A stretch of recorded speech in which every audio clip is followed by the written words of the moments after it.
असर नाज़रीन, प्रोग्राम आज की बात के साथ मैं हूं इम्तियाज मीर। बानी है पाकिस्तान की योम पैदाइश पे मुल्क भर में खुसूसी तकरीबात हो रही हैं और केक काटे गए हैं, तकरीबात हुई हैं, बहुत कॉन्फ्रेंसेस हुई हैं। उसी के साथ क्रिसमस भी है। जहाँ जहाँ पूरी दुनिया में, पाकिस्तान में मसीह बरादरी को ये खुशियाँ मुबारक हो। और दो त्यौहार हैं, बड़े खुशी के त्यौहार हैं आपके सामने। और मुल्क के अंदर पंजाब जो है बड़ा अहम सूबा है और सियासत जो है वहाँ, एक तरफ तो कहते थे हम असेंबलियाँ तोड़ देंगे, दूसरी तरफ वोट ऑफ कॉन्फिडेंस, एतमाद का वोट लेने जा रहे हैं। क्या परवेज इलाही साहब के पास इतनी मेजॉरिटी है, नंबर्स पूरे हैं? अगर दो असेंबलियां टूटती हैं तो क्या नागुजीर है जनरल इलेक्शन, या जनरल इलेक्शन नहीं होगा? आज फिर इमरान खान ने एक बात कही है कि लगता है एस्टेब्लिशमेंट अप्रैल में इलेक्शन चाह रही है। वो बार बार इलेक्शन जब जी कहते हैं वो एस्टेब्लिशमेंट की तरफ देखते हैं। मुझे ज्वाइन किया है मोहतरम जनाब बैरिस्टर अली ताहिर साहब, तज्जिया निगार हैं, एकेडमिक हैं, पढ़ाते हैं। सर मैं आपको वेलकम करता हूँ अपने sir, thank you very much. मेरे साथ मोहतरम जनाब बैरिस्टर राजा अंसारी साहब, सीनियर मुस्लिम यूनियन के रहनुमा हैं, एकेडमिक हैं और लायर हैं, कानूनदान हैं। सर मैं आपको वेलकम करता हूँ अपने थैंक यू जी। सर जी, आज का दिन यानी कि योम पैदाइश है कायदत मोहम्मद अली जना का, और बानी के जो जितने फरमूदात थे उस पे हम कितना चलते हैं आज के सियासतदान? आपको लग रहा है कि उनकी कही हुई बातों को फॉलो करते हैं आज की सियासतदान? बिस्मिल्लाहिर्रहमानिर्रहीम। देखिए, कायद आज़म मोहम्मद अली जिन्ना रज़ी अल्लाह ताला अन्हु की जो पहली पॉलिसी थी, सिर्फ उसी पे हम बात कर लेते हैं कि जॉबरी एक्ट जो है वो कायद आज़म के कहने के ऊपर इंट्रोड्यूस किया गया था पाकिस्तान में। बहुत से लोगों को इस एक कानूनी तय जो एक तारीख है उसका नहीं पता, मगर आप देख लीजिए कि आज पाकिस्तान की फाउंडेशन को जो चीज़ खा गई है वो करप्शन खा गई है। तो कायद आज़म न्यू कि आने वाले दिनों में ये जो पाकिस्तान की ब्यूरोक्रेसी है, पाकिस्तान के जो सियासतदान हैं और फिर पाकिस्तान के जो दूसरे इंस्टीट्यूशंस हैं जिनका हम नाम नहीं खुलेआम ले सकते लेकिन उनको हम सिर्फ इंस्टीट्यूशंस कह देते हैं, वो किस तरह इस मुल्क की बुनियादों को खोखला कर देंगे। उनके इस मुल्क में प्लाजे होंगे लेकिन वो कमाएंगे इस मुल्क से, लेकिन रहते बाहर के मुल्क में होंगे। यहाँ पर तब आएंगे जब उन्हें सीएम लगना होगा, पीएम लगना होगा, मिनिस्टर लगना होगा, या फिर अदरवाइज किसी ऑटोनॉमस अदारे का चेयरमैन लगना होगा। तो सिर्फ जो पहले ही बात थी कायदे आज़म की, हमने तो वो भी नहीं मानी। बाकी तो जो फिलोसॉफिकल बातें थी वो तो हमारे सामने, हमने अपनी माइनॉरिटीज़ को कितना प्रोटेक्ट किया। मीर साहब, ये मैं अगर बताऊंगा तो यानी ये मुझे बताने की ज़रूरत नहीं है, आप अपनी तारीख उठा के देख लें तो वो साफ यहाँ है।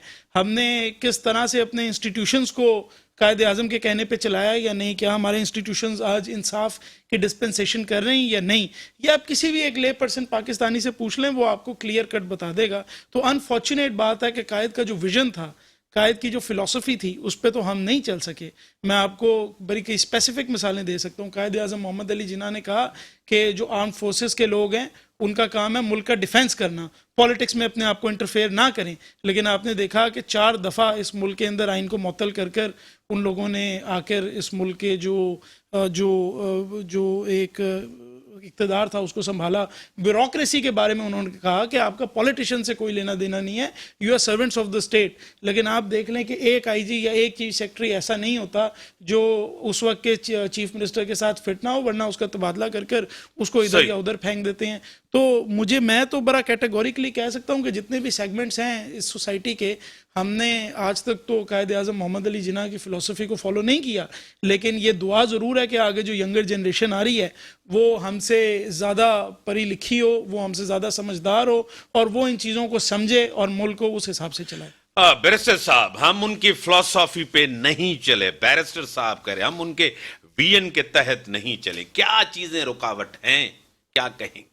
जी, बहुत शुक्रिया मीर साहब। देखिए, कायदे आज़म मोहम्मद अली जिन्ना साहब का जो विजन है, या उसके बाद जो पाकिस्तान के हालात बने, ख़ास तौर पे 1954 और फिर 58 के बाद जब पाकिस्तान पे मुतअद्दिद बार मार्शल लॉज आए, जो सफ़र था जमहूरियत का, वो जो सफ़र था पाकिस्तान को एक फलाही रियासत बनाने का, वो डीरेल हो गया। और वो हर 10 साल बाद, हर 11 साल बाद डीरेल होता गया और बड़े ख़तरनाक मार्शल लॉज लगे जिनकी वजह से पाकिस्तान ने उसकी बड़ी कीमत अदा की है।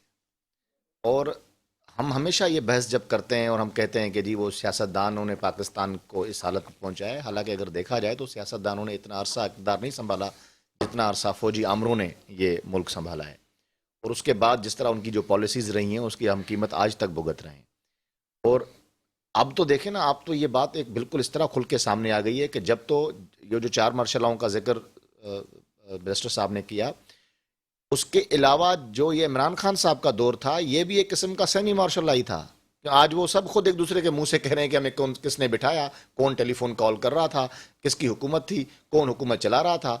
आज का इमरान खान खुद, जो कि 4 साल इस मुल्क का वजीर आजम रहा, वो खुद बता रहा है कि जी मैं तो वजीर आजम की कुर्सी पे एक पपेट बन के बैठा होता था, एक कठपुतली था, और जो पूरे मामला थे वो बाजवा साहब चलाते थे। ये हालत है। तो हम देख रहे हैं कि फिर कायदे आज़म मोहम्मद अली जिन्ना साहब ने जो एक इस्लामी फलाही और जमहूरी रियासत का तस्वुर दिया, और उन्होंने कहा कि जी इस मुल्क जो है, मुल्क सबसे बुनियादी चीज़ होगी कि ईमानदारी के साथ ये आगे हम बढ़ेंगे, तो फिर वो हमें नजर नहीं आ मुझे रहा है। टेलीफोन लाइन पे ज्वाइन किया है वाइस चांसलर है सिंध मदरसा इस्लाम यूनिवर्सिटी के मोहतरम जनाब प्रोफेसर डॉक्टर मुजीबुद्दीन मेमन साहब मेरे साहब हैं। मेमन साहब, मैं आपको वेलकम करता हूं अपने शो में। थैंक यू मीर साहब। सर, आज बड़ा अहम दिन है। कायद-ए-आज़म मोहम्मद अली जिन्ना की फिलॉसफी विजन, आप उस यूनिवर्सिटी के वीसी हैं, वाइस चांसलर हैं, जहां कायद-ए-आज़म मोहम्मद अली जिन्ना ने तालीम हासिल की थी। हम उनके विजन पे नहीं चल रहे। क्या चीजें रुकावटें आज के सियासतदान में, उनके दौर के सियासतदान में कौन सा फर्क आप कहेंगे?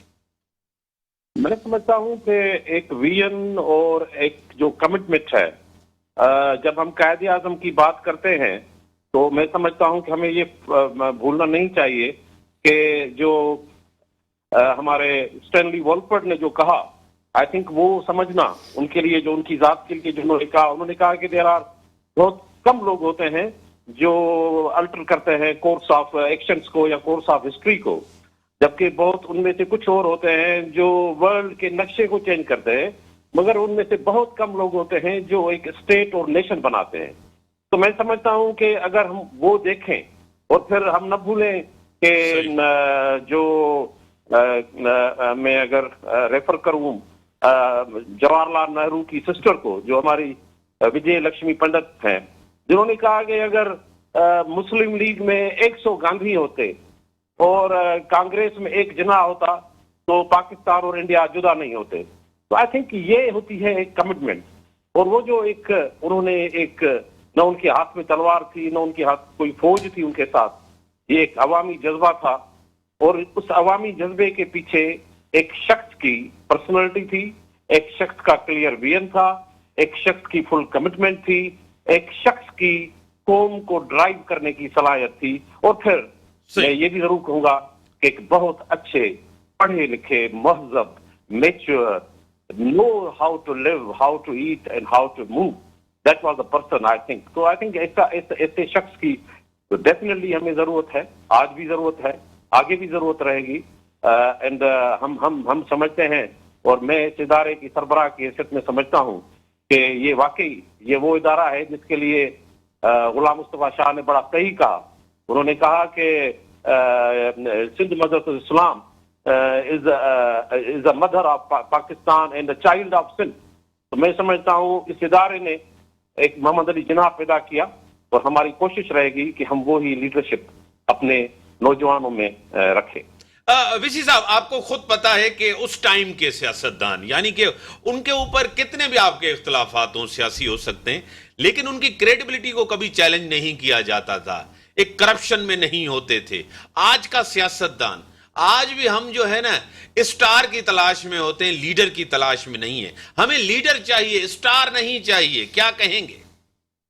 मैं समझता हूँ वक्त के साथ चीजें चेंज हुई हैं, लेकिन इन सब चीजों को, और जब हम सियासतदानों की बात करते हैं तो सियासत एक बड़ा एक अच्छा स्कूल ऑफ थॉट है।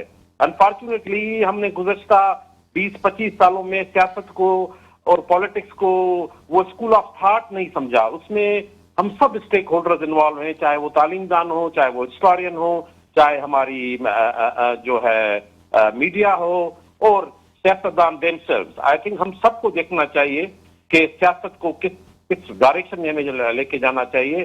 खासतौर पर आजकल जो हालात हैं जिसमें हमारी पाकिस्तान के मईशत के मसले हैं, पाकिस्तान की तरक्की के मसले हैं, पाकिस्तान की हेल्थ के इश्यूज हैं, अभी जो हमारी रिसेंटली सिंध में इतनी बड़ी पलट आई जिसको अभी तक हम पूरी तरह से खूब नहीं कर पाए, लेकिन डेफिनेटली उसमें बेहतरी है, लेकिन उसको और बेहतर रखना चाहिए था।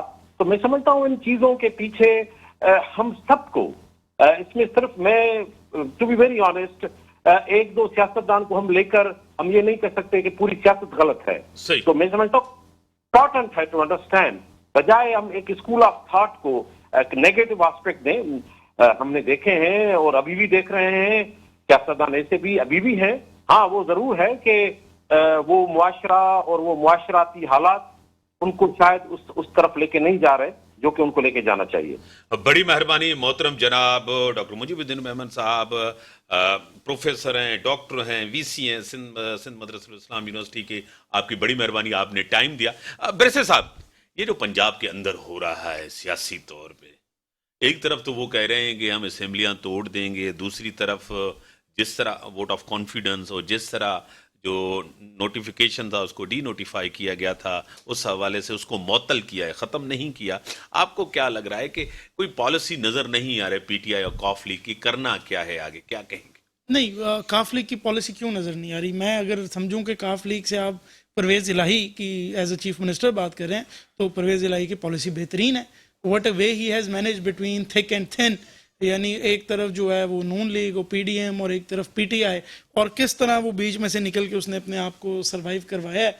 तो मैं तो समझता हूँ उसकी पॉलिसी बेहतरीन है, और मैं तो उसको बल्कि एज अ पॉलिटिशियन देखिए, not being acting chief minister is better than not being chief minister. तो 2 दिन वो एक्टिंग चीफ मिनिस्टर रहे और उसके बाद अब वो इंटरिम चीफ मिनिस्टर हैं एक तरह से, क्योंकि अदालत का इंटरिम ऑर्डर है जिसके ऊपर वो चीफ मिनिस्टर हैं, मगर वो चीफ मिनिस्टर हैं। और जिस तरह से उन्होंने सर्वाइव किया, मैं तो कहता हूँ उनकी पॉलिटिक्स को, उनकी सियासत को, मैं तो कहता हूँ कि जो यंग सियासतदान है उनको सीखना चाहिए कि किस तरह उन्होंने इस्टेब्लिशमेंट के साथ भी अपने रवाबित को ख़राब नहीं किया। इमरान खान के साथ बैठ के तो उन्होंने इस्टेब्लिशमेंट की क्लास ले ली, फिर अलग बैठ के उन्होंने इमरान खान की क्लास ले ली इस्टेब्लिशमेंट को बुरा भला कहने के ऊपर। और फिर मैं तो समझता हूँ कि वो एक पंजाबी का मुहावरा है, थोड़ा सा ज़रा हो सकता है डेरोगेटरी लगे तो मैं पहले उसकी माफ़ी मांग लेता हूँ, लेकिन वो बात बड़ी सिंपल है। और वो कहते हैं कि कुत्ती जो है चोरां दे नाल रली हुई है, यानी कि वो जो गार्ड डॉग है वो is in connivance with the thieves. तो मुझे तो वो नज़र आया। मैं तो उनकी जो सियासत है उसको बड़ा बेहतरीन समझता हूँ। सेकंड बात ये है कि थोड़ा सा चूंकि कानूनदान हूँ तो जाहिर है एक इंटरेस्ट है इन मामलात में, तो मैं चाहता हूँ कि वो भी ऐड कर दूँ इस जवाब में। और वो ये है कि गवर्नर की जिस तरह पावर्स एक्सरसाइज की गई, 130 सब आर्टिकल 7 की स्पिरिट ये तो नहीं है। और स्पेशली जब अपोजिशन जो है एक ऑन गोइंग असेंबली के इजलास के अंदर 136 के जरिए जो है एक मोशन ऑफ नो रेजोल्यूशन जमा करा चुकी है, तो गवर्नर की तो पीछे वो जो डिस्क्रिशनरी पावर है वो ख़त्म हो गई। और फिर रीजनेबल टाइम, तो 2 फैसले ऑलरेडी हैं जिसके अंदर रीजनेबल टाइम है। अगर वो 2 फैसले ना भी हों तो जनरल क्लॉजेज एक्ट आपके पास मौजूद है, असेंबली के रूल्स आपके पास मौजूद हैं जो रीजनेबल टाइम की बात करते हैं। आज अगर हमने कहा कि चलो जी गवर्नर को ये power, let's say for example PDM या नून लीग आज कहती है कि गवर्नर ने अपनी पावर सही एक्सरसाइज की, तो फिर अगर कल को आरिफ अलवी ये कर दे कि जो है वो कल दोपहर के लंच तक जो है वो बंदे पूरे करके और वोट ऑफ कॉन्फिडेंस लो वरना तुम्हें नोटिफाई कर दूंगा, तो फिर वही नून लीग चीखेगी, वही पीडीएम चीखेगी कि ये गैर जमहूरी हो गया और जो है जी ये गैर आईनी हो गया और प्रेसिडेंट का सेरेमोनियल रोल है और प्रेसिडेंट अपने रोल के अंदर अपने आप को महदूद। ब्रेक का टाइम हो गया, मैं ब्रेक के बाद आता हूं, डिस्कशन को आगे बढ़ाता हूं। बैरिस्टर साहब करेंगे मूव अच्छी नहीं है पीडीएम की, और गवर्नर साहब ने जो किया है वो सही नहीं किया टाइमिंग, और परवेज इलाही साहब की सियासत बड़ी अच्छी है टाइमिंग के साथ। ब्रेक के बाद आपसे जवाब लूंगा ना, ब्रेक का टाइम होगा, ब्रेक के बाद। वेलकम नाज़रीन। हाँ, राजा साहब, आप क्या, जो बैरिस्टर साहब ने कहा है, अली साहब ने, आप क्या कहें?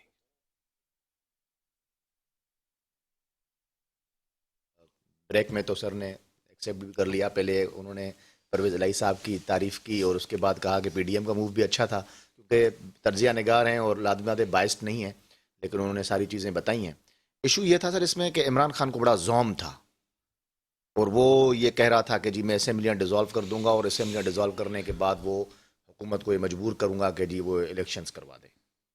लेकिन हम दूसरी तरफ पीडीएम ये कह रही थी कि तुम ये सिर्फ एक महज एक ज़ौम है और तुम जिन लोगों के बलबूते पर उछल रहे हो ये तुम्हारी बात नहीं मानेंगे। और ऐसा ही हुआ। आपने देखा कि पंजाब असेंबली तोड़ने से उन्होंने मना कर दिया, केपीके में भी सूरत हाल इसी तरह की थी। और फिर मेरे साथ टेलीफोन लाइन पे हैं सीनियर रहनुमा, सीनियर सियासतदान, एमपी हैं मोहतरम जनाब फिरदौस शमीम नकवी साहब मेरे साथ हैं। सर मैं आपको वेलकम करता हूं अपने शो में। शुक्रिया इम्तियाज मिल्क साहब आपका। बड़ी मेहरबानी सर। एक सेकंड में सर बैरिस्टर साहब का पॉइंट ऑफ व्यू जी, तो मैं ये कह रहा था कि इमरान खान साहब को जो जोम था वो फिर मिट्टी में मिल गया ना, वो गुरूर मिट्टी में मिल गया। आपने देखा कि उनके अपने ही असेंबली के जो वजीर आला थे उन्होंने कहा जी हम नहीं असेंबली तोड़ेंगे, और फिर जो उबहाम था उसको हमने ख़त्म करने के लिए गवर्नर साहब से एक मूव करवाया और मामला अदालत में गया और अदालत में लिख के दे दिया उन्होंने कि जी हम असेंबलियाँ नहीं तोड़ रहे। तो असेंबलियाँ नहीं टूट रही हैं जनाब। तो एक तो पॉलिटिकली एक बड़ा, मैं समझता हूँ कि बड़ा बेहतरीन मूव था और उसमें इमरान खान को जो है वो शिकस्त हुई है। दूसरी बात यह है इस सारे मामलात के अंदर कि खान साहब बुनियादी तौर पर जिस एजेंडा पे काम कर रहे हैं मीर साहब, उस एजेंडा को समझने की ज़रूरत है। एजेंडा क्या है? एजेंडा ये है कि जब वो 4 साल इक़्तिदार में थे उस वक्त पाकिस्तान को तबाह बर्बाद करना, खाकम बदन वो चाहते थे, और इक़्तिदार जब उनसे छीना गया तो उसके बाद भी उनकी जो अभी तक पॉलिसी है वो पाकिस्तान की मईशत को तबाह और बर्बाद करना है। पाकिस्तान की मईशत में इस वक्त ये कैपेसिटी उन्होंने छोड़ी नहीं है कि ये मुल्क इतना बड़ा इलेक्शन करा सके। इलेक्शन कमीशन ऑफ पाकिस्तान मुतअद्दिद बार ये बात कर चुका है। तो लिहाजा ये करके इस वक्त ये प्री मैच्योर इलेक्शंस का दावा करना, और ये उन तमाम लोगों की बशमूल जो पीटीआई को जिन लोगों ने वोट दिए भी हैं, क्योंकि अभी तो वो खुद कह रहे हैं कि वो दूसरे लोगों के कंधों पे चढ़ के आए थे, बाजवा साहब के ऊपर कह रहे हैं कि पूरी मेरी हुकूमत चलाते थे। लाजिम बात है वो कोई किसी की हुकूमत क्यों चलाएगा? जब उसको लाएगा तो चलाएगा ना उसकी हुकूमत। इसका मतलब तो ये हुआ कि इनको लोगों के कहने पर नहीं आए थे। लेकिन जितने भी लोगों ने 2013 के इलेक्शन में और 2018 के इलेक्शन में वोट दिए थे, वो तमाम लोग चाहते थे कि जब वो वोट कास्ट करने गए तो उन्होंने 5 साल का मैंडेट दिया था असेंबली को। अब अगर हम उस मैंडेट से पहले इलेक्शन करवा लेते हैं, इसका मतलब है कि हम उन लोगों के मैंडेट की तौहीन कर रहे हैं। तो ये तो लोगों का दुश्मन, ये तो मर्दम बेजार बंदा हुआ ना। इमरान खान तो लोगों को भी, यानी पाकिस्तान के जो जमहूरी एक राय है उसकी भी तौहीन कर रहा है, और फिर पाकिस्तान की मईशत को भी खाकम बदन तबाह बर्बाद करने की कोशिश कर रहा है। मोहतरम जनाब फिरदौस शमीम नकवी साहब, सबसे पहले तो आज बानी पाकिस्तान कायद मोहम्मद अली जिन्ना का यौम पैदाइश है, और इस हवाले से कुछ आप कलमात कहना चाहें कि आज का सियासतदान, उस टाइम की सियासत, कायद आज़म मोहम्मद अली जिन्ना की फिलॉसफी, विजन, उसके ऊपर आप क्या कहेंगे? आज कायद आज़म की रूह बड़ी बेचैन होगी। सही। अगर वो आज ने इस मुल्क का हाल देखें और जिस आलम से झूठ बोला जा रहा है और आपके प्रोग्राम में भी बोला जा रहा है, जिस तरीके से आम इंसान को बेवकूफ समझा जा रहा है, जिस लिहाज से जमहूर की जो है बेइज्जती की जा रही है, उसके लिहाज से तो सिवाय ये है कि कायद आज़म जो है उनका दिल चाह रहा होगा कि एक दफा फिर जिंदा हो जाऊं और इन सारे लोगों को जिनको इमरान खान कह रहा है, मैं भी इमरान खान के साथ मिलकर इनका एहतसाब भी करूं। इससे कि इस वक्त हम तो यही समझते हैं कि पाकिस्तान के अंदर कायद आज़म सानी जो है वो इमरान खान है। सही। कायद आज़म मोहम्मद अली जिन्ना ने उसकी टेप भी सुनी होगी। भुट्टो का वो जो किसी खातून से बात कर रहा है, वो उसके बारे में भी थोड़ा बता दें। हाँ जी। अच्छा सर बात करें, सर बात करें सर आप।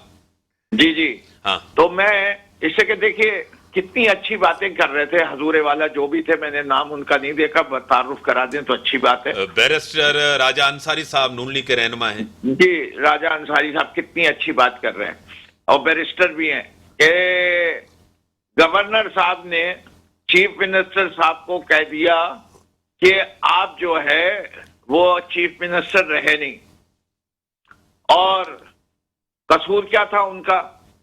स्पीकर ने इजलास नहीं बुलाया तो चीफ मिनिस्टर वहां से जो किस चीज में वोट ऑफ कॉन्फिडेंस लेता? सही। ये कौन सी अदालत होती जो वो ये मान लेती कि चीफ मिनिस्टर कसूरवार है?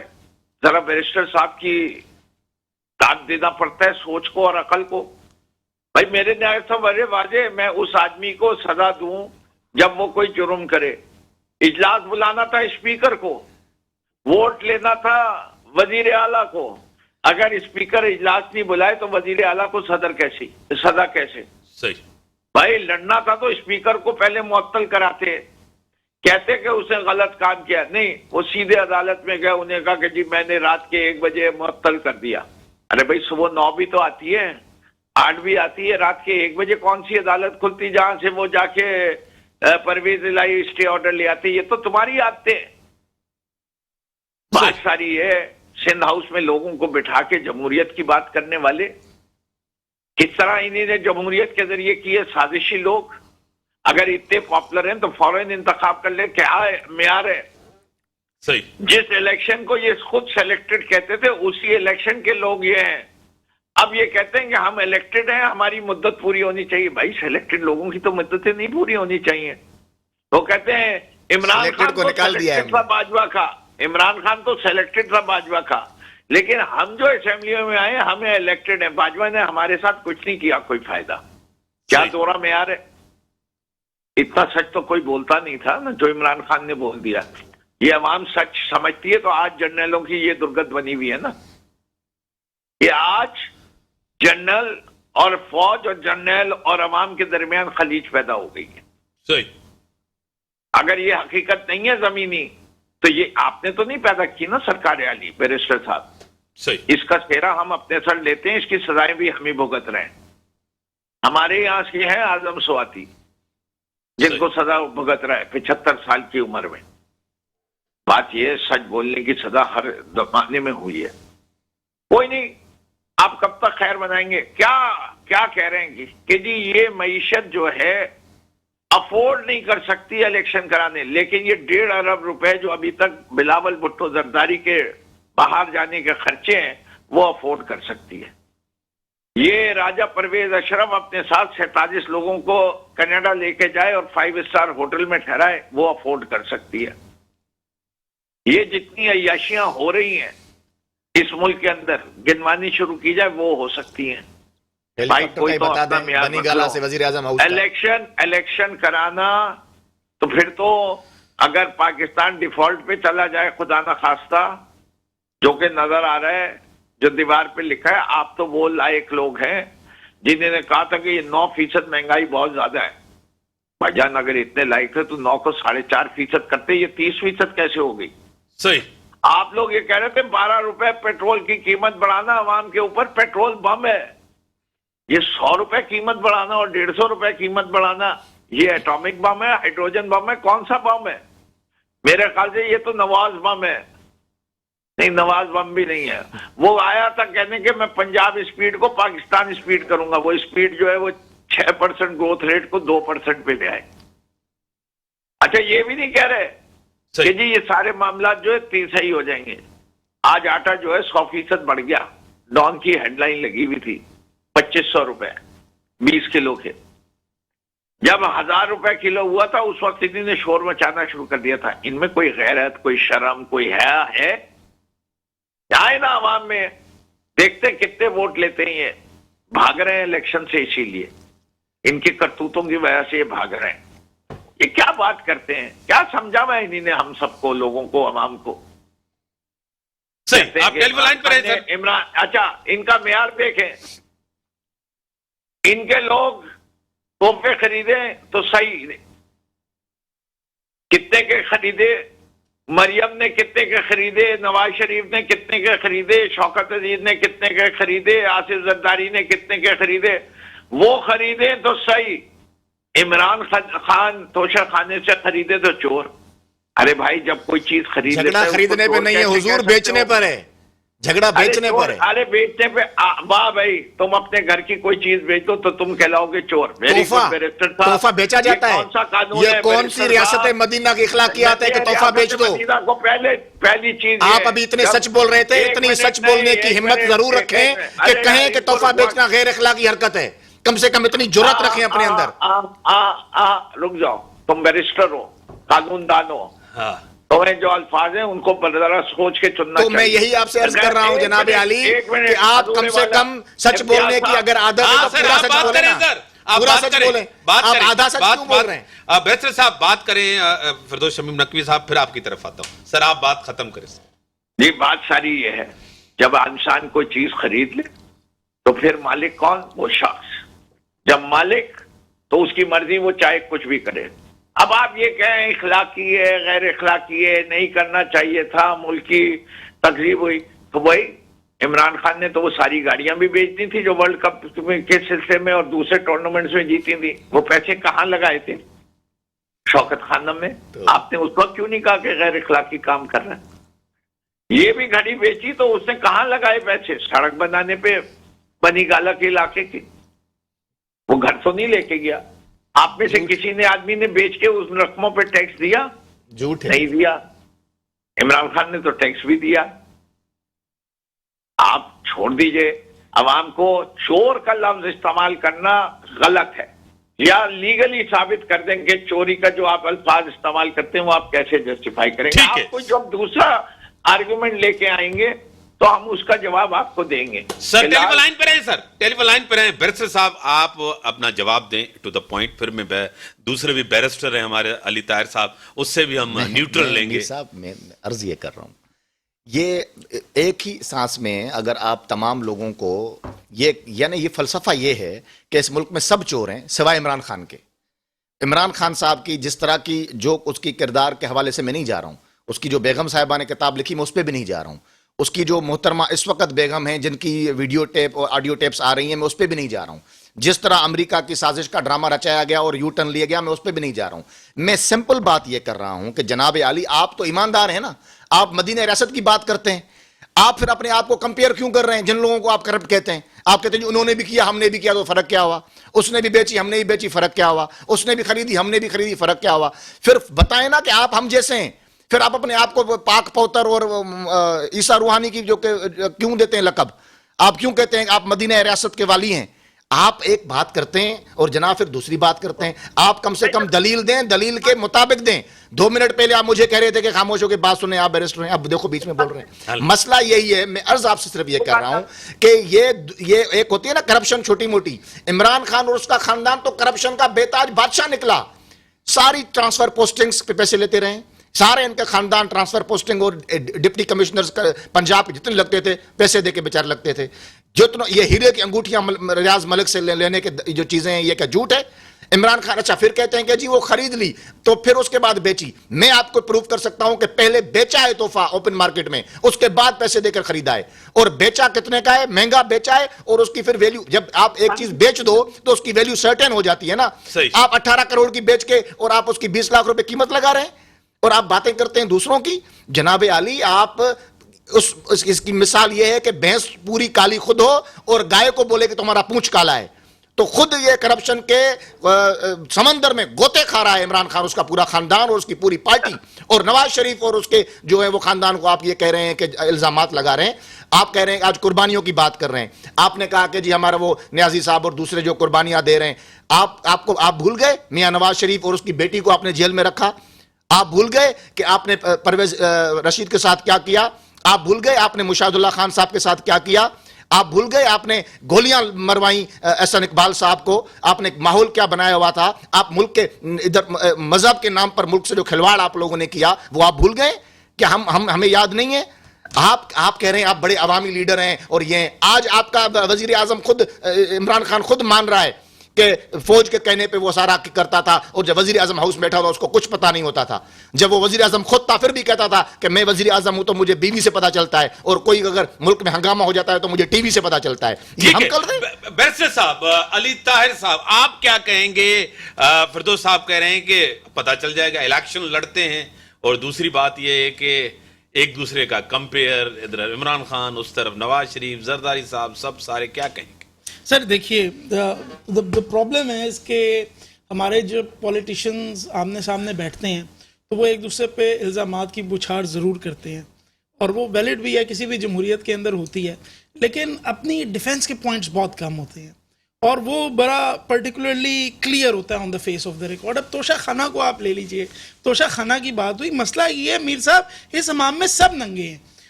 तोशा खाना जो है वो रियासत का तोहफा होता है। मैं आपको एक मिसाल देता हूँ, एल्विस प्रेस्ले मिलने गया रोनाल्ड रीगन से और उसने उसको एक कोल्ट दी 45, आज तक व्हाइट हाउस की दीवार पे लगी हुई है। किसी प्रेसिडेंट की जरूरत नहीं है कि वो वहां से उतार के लेके जाए कि ये तोहफा तो एल्विस प्रेस्ले ने मुझे दिया था।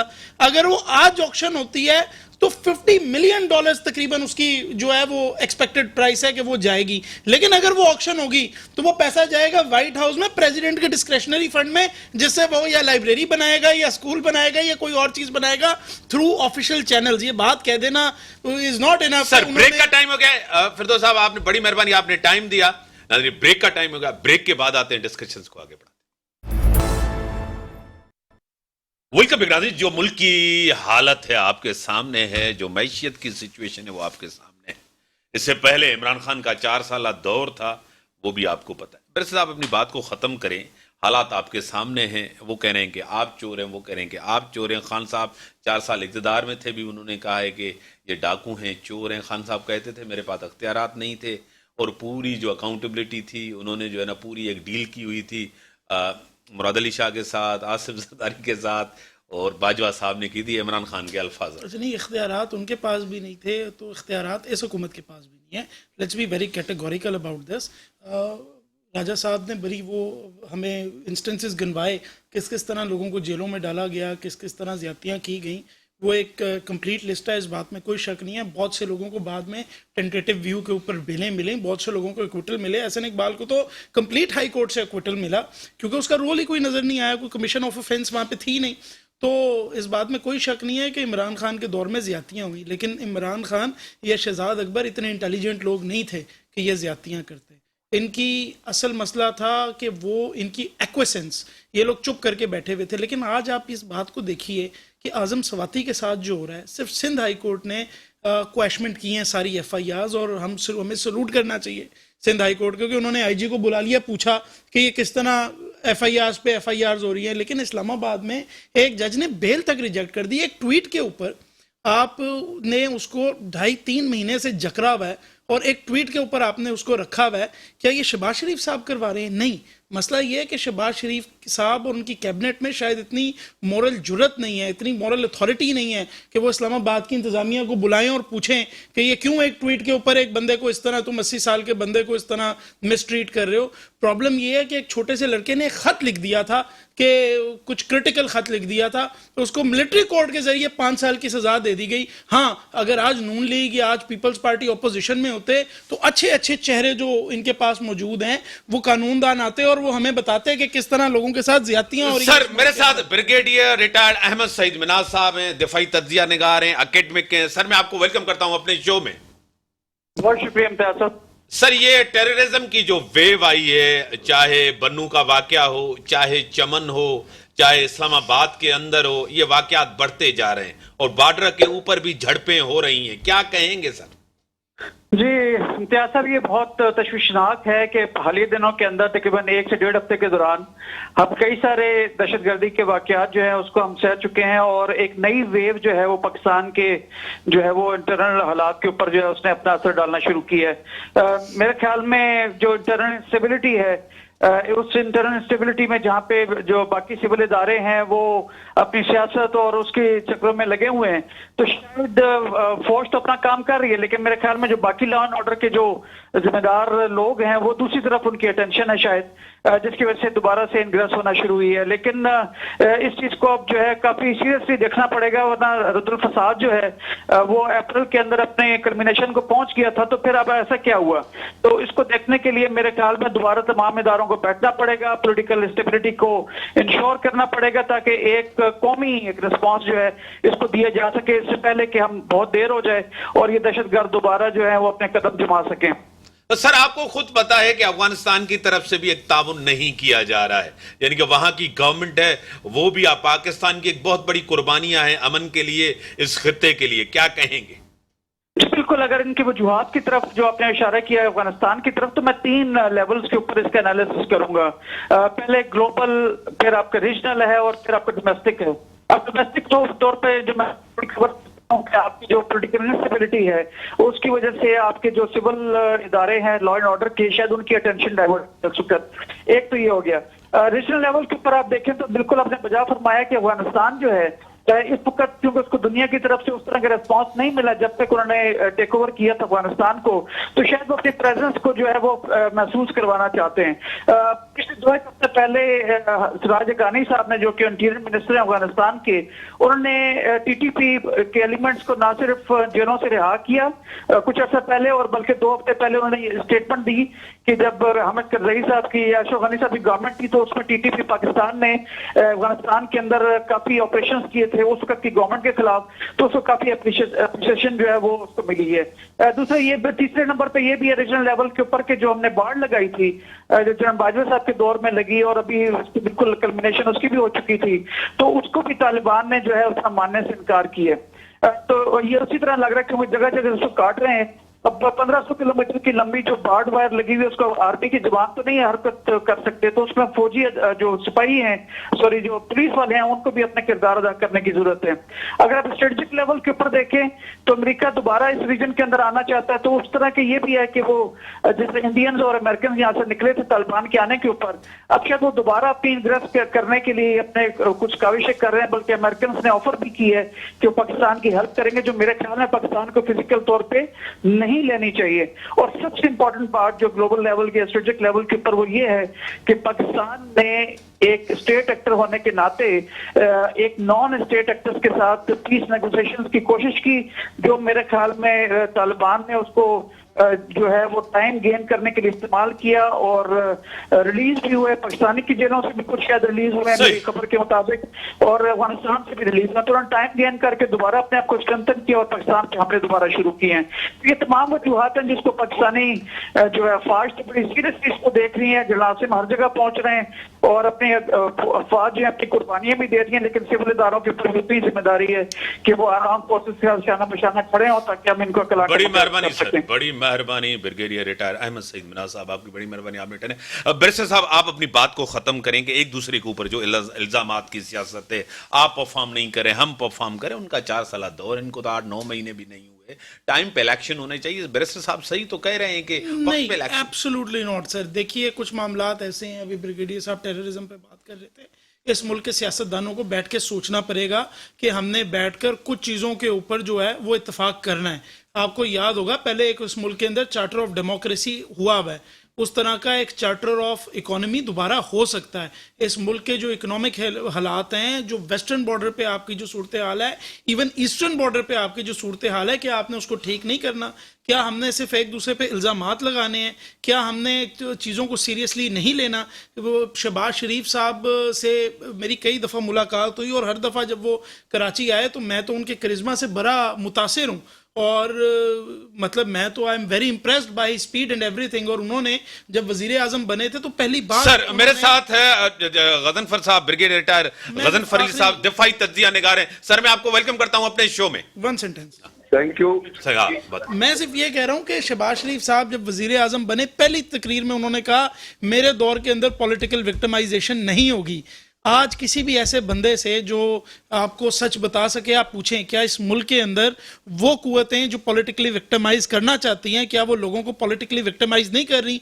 क्या ये जो टेपें सोशल मीडिया के ऊपर आ रही हैं, देखिए मीर साहब ये तो फिर सब इसी तरह निकल आएगा कि मेरा फोन भी निकल आएगा, आपका भी निकल आएगा, राजा साहब का भी निकल आएगा, आपके जो दूसरे गेस्ट हैं उनका भी निकल आएगा। वो सही है गलत है ये तो बाद में साबित होता रहेगा, लेकिन ये तो कंप्लीट आर्टिकल 14 की वायोलेशन है। ये आखिर कौन कर रहा है? अगर फेडरल एजेंसी कर रही है तो भी शहबाज शरीफ साहब को नोट लेना चाहिए, और अगर कोई और एजेंसीज कर रही हैं तो वो भी इस हुकूमत के नीचे। आपकी तरफ आऊंगा ब्रिगेडियर साहब, क्या हल है कि जिस तरह टेररिज्म भी बढ़ रही है, वाकयात आपके सामने है, सियासी अदम इस्तेहकाम भी है, इसका हल क्या है ब्रिगेडियर साहब? हल तो ये है कि सियासी तौर पर चीजों को सेटल करें।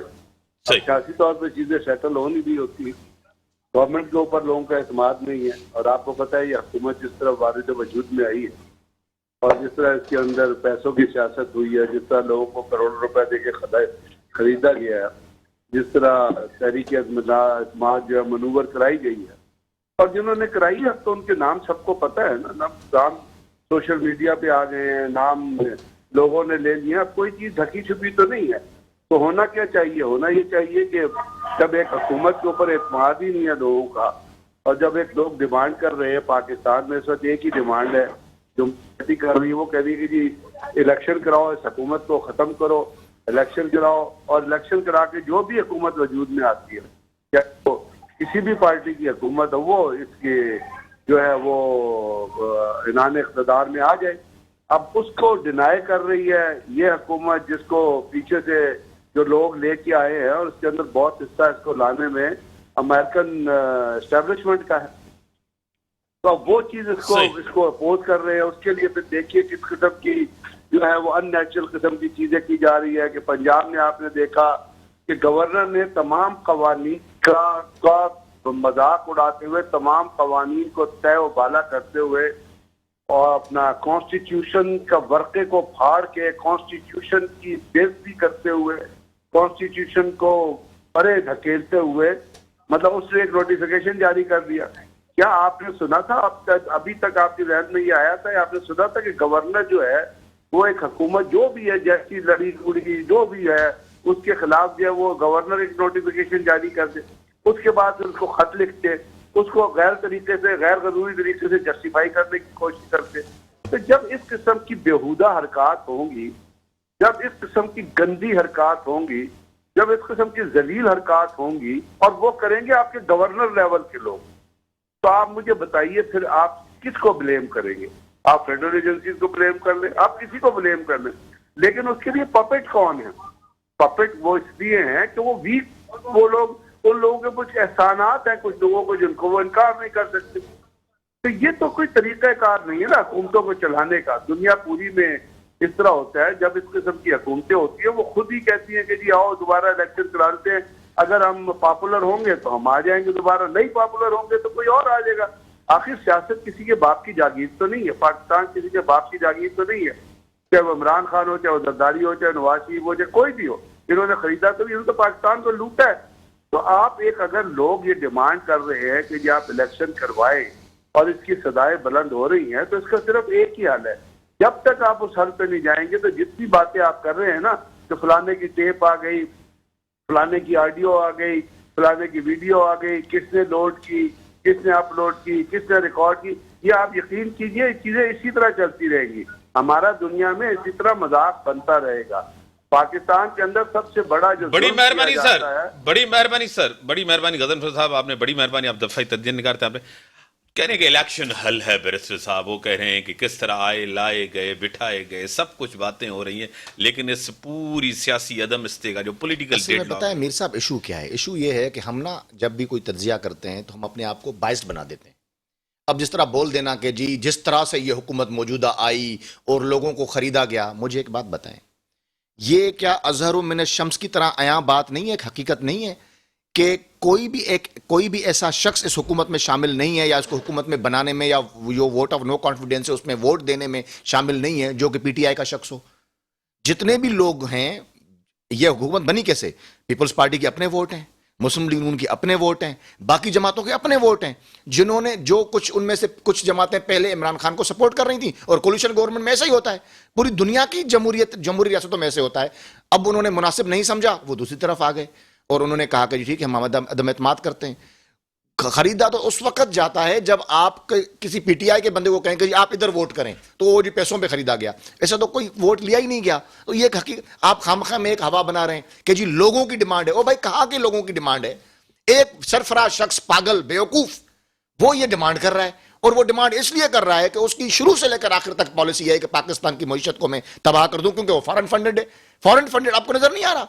आप यहां टेलीविजन पे बैठ के भाषण दे रहे हैं, क्या पाकिस्तान के आइन में आप लोगों का हलफ नहीं लिखा हुआ कि आप पाकिस्तान की सियासत में मुदाखलत नहीं करेंगे? आप तज्जिया निगार, दिफाई तज्जिया निगार की हैसियत में आप हमें आकर सियासत सिखाते हैं। Who are you to teach us the politics? आप कौन है भाई? आपका ये काम ही नहीं है। आपने कसम खाई है पाकिस्तान के आइन के ऊपर दफा, हम हमेशा दफा रहेंगे और उसके पाकिस्तान के जो है ना सरहदों की हिफाजत करेंगे। आप आके हमें सियासत सिखा रहे हैं और सारे सियासतदानों को यहाँ चोर चोर कर रहे हैं और कह रहे हैं कि आपकी औकात क्या है। आप कह रहे हैं कि इनके बाप का, हमारे बाप का पाकिस्तान नहीं है, हमारे बाप का पाकिस्तान है।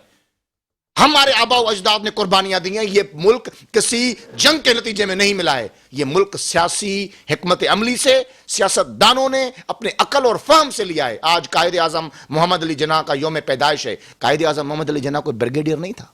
कायद आजम मोहम्मद अली जिन्ना मुल्क का सियासतदान था, वो बानी पाकिस्तान है, और उसने जो फरमुदात आपको बताएं, जो उसकी बातें, उस पर अमल कर दें तो मसला हल हो जाएगा। बड़ी मेहरबानी सर, आप दोनों की बड़ी मेहरबानी। मुल्क की जो सूरत हाल है आपके सामने, बानी पाकिस्तान यौम पैदाइश आज आपको पता है, उन्होंने मुल्क बना के दिया, एक अजीम कौम बना के दी, ये वतन हमें बना के दिया। और तफरीक की सियासत, नफरत की सियासत नहीं होनी चाहिए। इलेक्शन अपने टाइम पे होने चाहिए, जो आइन कहता है, जो हालात हैं आपके सामने है, मईशत आपके सामने। इसी के साथ दीजिए इजाज़त। अल्लाह हाफ़िज़।